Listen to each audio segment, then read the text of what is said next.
মাদারীপুর শহরের ১.৫ কিলোমিটার শকুনি লেকের চারপাশে গড়ে উঠেছে অন্তত ১ ডজন চাইনিজ রেস্টুরেন্ট। এসব রেস্টুরেন্ট একদিকে জেলার সুনাম বয়ে আনার পাশাপাশি প্রতিদিনই ভিড় বাড়াচ্ছে দর্শনার্থীদের, আর কর্মসংস্থান হয়েছে বেকার যুবক যুবতীদের।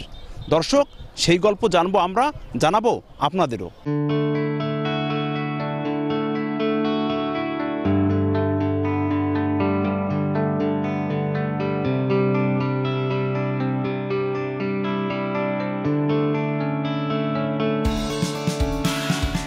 মাদারীপুর শহরের প্রাণকেন্দ্রে অবস্থিত শকুনি লেক ২০১৫ সালে ২২ কোটি টাকা ব্যয়ে এর সৌন্দর্য বর্ধন করে মাদারীপুর পৌরসভা।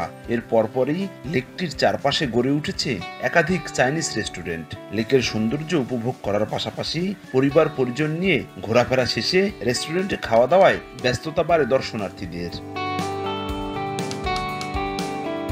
রেস্টুরেন্টগুলোতে শুধু চাইনিজ খাবারই নয়, পাওয়া যাচ্ছে ইন্ডিয়ান, বাংলা, থাই সহ বিভিন্ন রকমের চাহিদা সম্পন্ন খাবার, যা প্রতিনিয়ত আকৃষ্ট করছে দর্শনার্থীদের।